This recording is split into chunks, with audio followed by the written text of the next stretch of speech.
कहानी शुरू होती है उस दर्द और अनसुलझे रहस्य के साथ, जहाँ शिवा खड़ा है ठीक उसी जगह जहाँ से उसके पिता अचानक बिना निशान के गायब हो गए थे। दिन महीने साल बीत गए पर वो सवाल आज भी जिंदा है।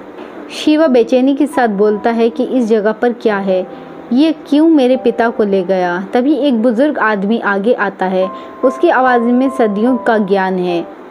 बुजुर्ग गंभीरता से कहता है, ये जगह मामूली नहीं शिवा, ये पवित्र भूमि है, देवीय शक्तियों से भरी है। तुम्हारे पिता यहीं से गायब हुए थे। और फिर हमें इतिहास दिखाया जाता है।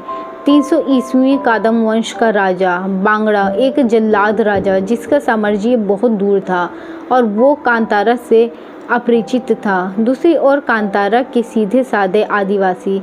तभी एक लड़की को एक अनोखा पत्थर मिलता है। ये पत्थर कांतारा की रक्षा करने वाली शक्ति का प्रतीक था।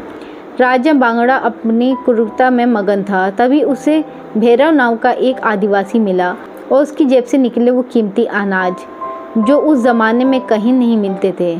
राजा बांगड़ा लालची आंखों से देखता है और बोलता है, ये तेरे पास कहाँ से आए। भैरव सहमा हुआ कहता है, कांतारा से मिले महाराज।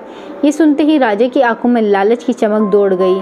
वो पागलपन में कांतारा जाने का फैसला करता है। वो अपने मासूम 6 साल के बच्चे राजशेखर को भी साथ लेता है।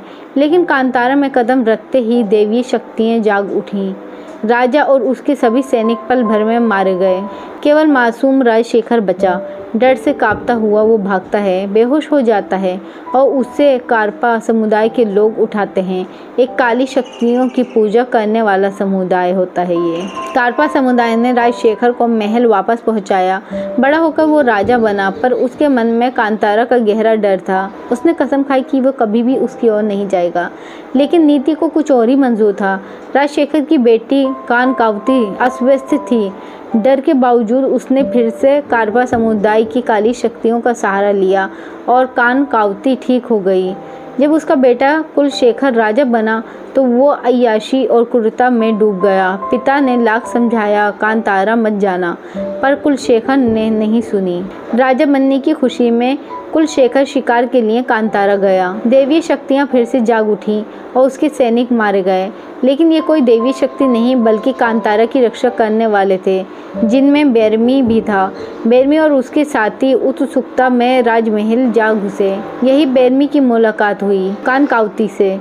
उसने उसे मधुमक्खियों से बचाया। दोनों में दोस्ती हुई जो जल्द ही प्यार में बदल गई। पर बैरमी जानता था उनका कोई मेल नहीं।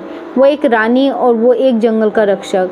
उधर बैरमी ने व्यापार शुरू किया। कांतारा के लोग पहली बार अपनी मेहनत का सही दाम देखकर हैरान थे। कानकावती ने बैरमी का साथ दिया और व्यापार बढ़ाया।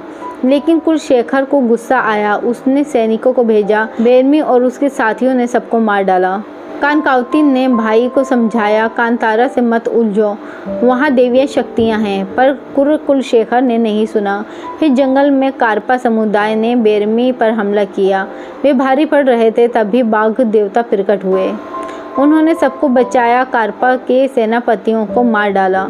क्रोध में अंधा कुलशेखर पिता को नींद की दवा देकर कांतारा के जंगल में आग लगा देता है।